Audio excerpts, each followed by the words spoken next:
Papa se bouge. Salut les amis, merci pour vos messages. Aujourd'hui j'aimerais parler de la force vitale. En fait c'est une idée qui nous vient d'un documentaire, sur Netflix qui s'appelle la méthode Stutz, je crois. C'est Jonah Hill, c'est un acteur, c'est le gars qui avait fait 21 Jump Street là. L'acteur qui était un peu gros, qui en fait se filme avec son thérapeute. Bon, le regardez pas si vous n'êtes pas coach ou thérapeute, c'est un peu pénible. Mais néanmoins il y a une idée intéressante. Le thérapeute il dit en fait de toutes les personnes que j'ai rencontrées, vous savez, lorsque on n'est pas bien, qu'on se sent, on n'a pas l'énergie, on ne sait pas vraiment vers quoi diriger notre attention, notre énergie, nos objectifs, on ne sait pas trop, on est voilà. Je dis, il faut bosser sur sa force vitale. Et il y a trois façons de faire ça. C'est trois relations. La première relation, on va laisser le petit jeune passer avec sa mobilette. La première relation, c'est la relation au corps. Je travaille ma relation au corps. Ensuite, c'est la relation à l'autre. Et ensuite, c'est la relation avec moi-même.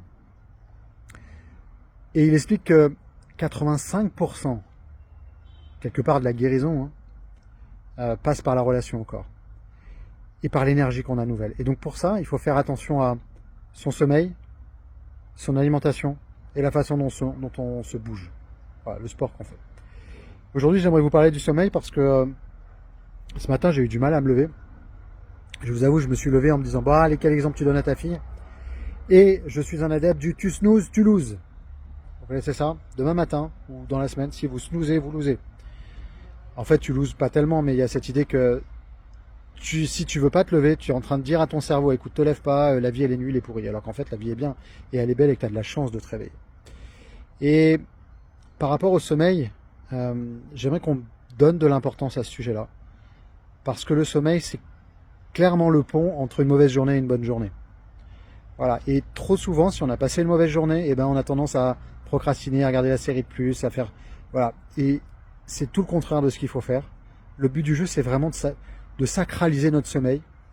Au moins 7h30, 8h de sommeil. Toutes les études scientifiques montrent à quel point c'est important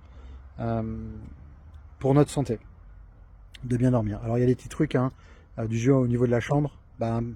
Noir maximum, une chambre plutôt fraîche, pas de téléphone. Et d'ailleurs, il y a des petites choses à arrêter, par exemple, pas de gros repas à la veille, pas d'alcool, on mange plutôt tôt, pas de téléphone. Bref, tout ça, ça se prépare. Mais peut-être que la clé, c'est de commencer par bien dormir, pour avoir de l'énergie, pour se bouger. Salut les amis, à bientôt, ciao ciao.